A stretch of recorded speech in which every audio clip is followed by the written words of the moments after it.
ఒక మీరు help line అత్యవసరంగా హెల్ప్ లైన్ కూడా ఒకటి అనౌన్స్ చేసి ప్రజలకు అందుబాటులో పెట్టండి. ఎమర్జెన్సీ కాల్స్ ఏమైనా ఉంటే తీసుకోవడానికి అవసరమైన చర్యలు తీసుకోవడానికి ఇది చేసుకోవాలి.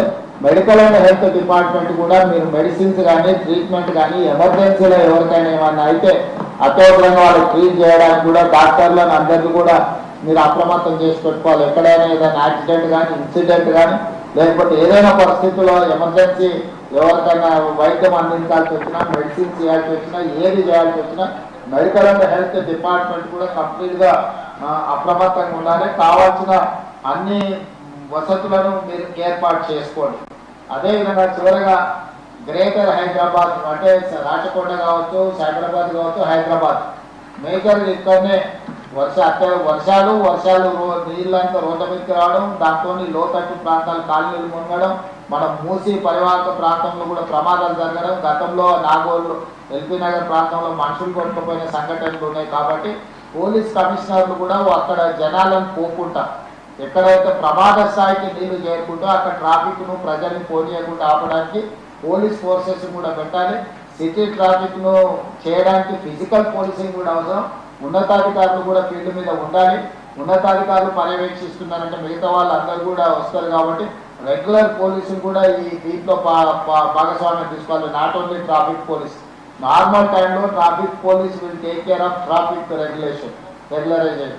కానీ ఇది స్పెషల్ సిచ్యువేషన్ కాబట్టి regular police, law and order పోలీసులు కూడా ఈ 3 కమిషనర్ అయిన కింద అందరినీ అప్రమత్తం చేసి పోలీసులు అందరూ కూడా దీంట్లో ఉండాలి. కంట్రోల్ రూమ్లో కూడా కంట్రోల్ రూమ్ ఇన్ఛార్జ్లకు, కంట్రోల్ రూమ్లో ఉన్న వాళ్ళకు ఎప్పటికప్పుడు సిటీ అంతా ఏ ఏరియాలో ఉందో అత్యవసరమైన పరిస్థితులను చేసుకొని వాళ్ళందరినీ అప్రమత్తం చేసుకుంటూ పోతుండాలి.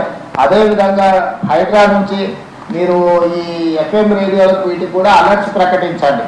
వాళ్ళకి చెప్తే వాళ్ళు ట్రాఫిక్తో పాటు ఎక్కడ అత్యంత వర్షపాతం ఉంది, ఎక్కడ బ్రిడ్జులు ఉన్నాయి, ఎక్కడ బ్రిడ్జులు లేకపోతే మొత్తము అక్కడ పోవడానికి అవకాశం లేని ప్రాంతాలు ఉంటే కూడా వాళ్ళందరినీ కూడా అప్రమత్తం చేసి రేడియో సమాచారం కానీ టీవీలలో కూడా అలర్ట్ చేయించడం, కొంత కోఆర్డినేషన్, మీడియా కోఆర్డినేషన్.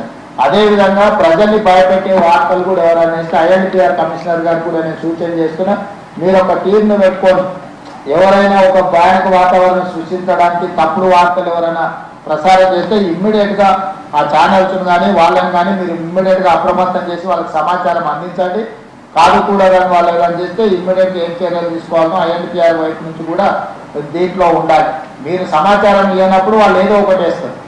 మీరే అందుబాటులో ఉండి సమాచారం తెచ్చుకొని వాళ్ళకి సమాచారాన్ని అందిస్తే వాళ్ళు వాస్తవాలను కూడా ప్రకటించే అవకాశం ఉంటుంది. కాబట్టి ఐఎన్టీఆర్ డిపార్ట్మెంట్, సిపిఆర్ఓ వీళ్ళందరూ కూడా సమాచారాన్ని ఎప్పటికప్పుడు మీడియా ద్వారా కూడా ప్రజలకు చేరేటట్టు మీడియాను కూడా అప్రమత్తం చేయడం, మీడియా కూడా సమాచారం అందించే కార్యక్రమాలను కూడా తీసుకోవాలి.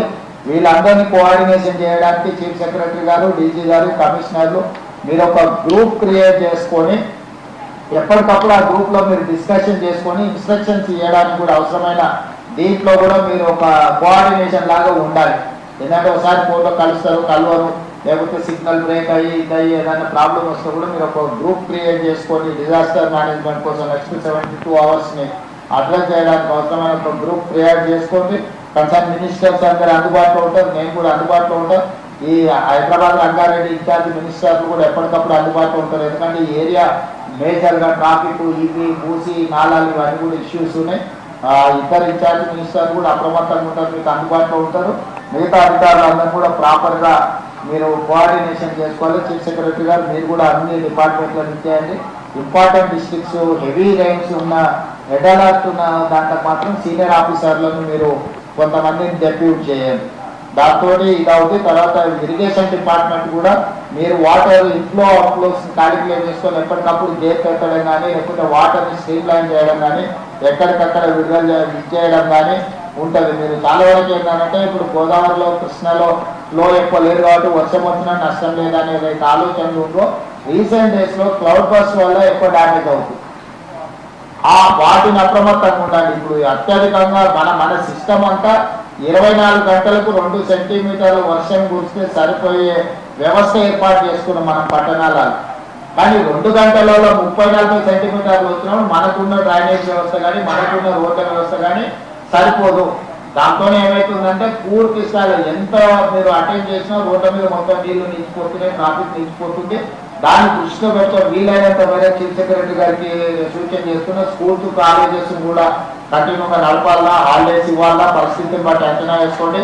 అదేవిధంగా ఐటీ ప్రొఫెషనల్స్ కూడా వర్క్ ఫ్రమ్ హోమ్ చేయడానికి అవకాశం ఉంటే వాళ్ళని కూడా అప్రమత్తం చేయండి. వీలైనంత మేరకు ప్రజల్ని రోడ్ల మీదకి రాకుండా జాగ్రత్తగా సేఫెస్ట్ ప్లేస్ లో ఉండేటట్టు డిపార్ట్మెంట్ పరంగా అప్రమత్తం చేయండి. మీరు కూడా డిఫరెంట్ డిపార్ట్మెంట్స్ నేను special chief secretary IT and వాళ్ళకు కూడా సంజయ్ కూడా నేను ఇన్స్ట్రక్షన్ ఇస్తున్నా. శ్రీరాబాబు గారితో కోఆర్డినేట్ చేసుకొని ఐటీ కంపెనీలు కూడా వీలైతే నెక్స్ట్ 2-3 రోజులు వర్క్ ఫ్రమ్ హోమ్ చేసుకోవడానికి అవకాశం ఉంటే దాన్ని కూడా ఎగ్జామిన్ చేయమని వాళ్ళకి చెప్పండి, వాళ్ళని అలర్ట్ చేయండి. సైబరాబాద్ కమిషనర్ కూడా ఆ ఏరియాలో ఐటీ కంపెనీలు టచ్లు ఉంటాయి కాబట్టి వీలైతే సైబరాబాద్ కమిషనర్ గారు కూడా వాళ్ళతో కోఆర్డినేషన్ చేసుకొని వీలైనంత మేరకు వర్క్ ఫ్రమ్ హోమ్ అయ్యేటట్టు చూడండి. దాంతో ఏంటంటే రోడ్ల మీదకి కొంత ట్రాఫిక్ తక్కువ ఉంటే హ్యాండిల్ చేయడం ఈజీ అవుతుంది. స్కూల్స్ అండ్ కాలేజెస్ కూడా పరిస్థితి బాగాలేకపోతే అవసరమైతే సెలవులు ప్రకటించైనా 2 రోజులు వాటిని స్ట్రీమ్ లైన్ చేసుకోవడానికి అవసరమైన వాటిని కూడా మీరు చర్యలు తీసుకొని ఇచ్చేయండి. దీని ప్రకారం ఏ చిన్న ప్రాణ నష్టం, ఆస్తి నష్టం, పశు సంపద నష్టం ఎలాంటివి జరగడానికి వీల్లేదు. జంట నగరాలలో పాత భవనాలు ఏమైనా ఉంటే కూడా జనాలు అక్కడ నుంచి ఖాళీ చేయించండి. చాలా పురాతన శిథిలావస్థకు వచ్చిన భవనాలు ఉన్నాయి. ఈ అత్యధిక వర్షపాతం ఉన్నప్పుడు కూలిపోయి దాని కింద ప్రజలు చనిపోయే అవకాశం ఉంటుంది కాబట్టి అట్లాంటివి ఏమైనా ఉంటే మీ జోనల్ కమిషనర్స్ని, డెప్యూటీ కమిషనర్స్ని కూడా అప్రమత్తం చేసి ఆ ప్రాంతంలో ఎవరిని లేకుండా ఖాళీ చేయించండి. విద్యుత్ శాఖ కూడా ఇంపార్టెంట్. చాలా వరకు హైదరాబాద్ లో వర్షాలు రాగానే చెత్త కూలిపోయి కరెంటు పోల్ల మీద పడి అవి కూలిపోయి కరెంటు పోయే అవకాశం ఉంది కాబట్టి వెంబడే ఆ కరెంటును పునరుద్ధరించడానికి అవసరమైన చర్యలు కూడా తీసుకోవాలి. అవసరం అనుకుంటే జనరేటర్స్ కానీ లేకపోతే మోబుల్ వెహికల్ మీద ట్రాన్స్ఫార్మర్స్ పెట్టి మూవ్ చేసి రిస్టోర్ చేయడానికి అవసరమైన ప్రణాళికలు కూడా అన్ని సిద్ధం చేసుకొని రాబోయే 72 గంటలు అందరూ అప్రమత్తంగా ఉండాల్సిందిగా ఆదేశిస్తూ ఈ సమావేశంలో పాల్గొన్న మంత్రులకు, ఉన్నతాధికారులందరికీ కూడా నేను ఈ సూచన ద్వారా ఈ సమావేశాన్ని ముగిస్తున్నాను. ధన్యవాదాలు. Thank you sir. ఒకటే ఒక మాట చెప్పి ముగిస్తాను సార్. ఏంటంటే TR 27 ఒక ప్రొవిజన్ ఉంది.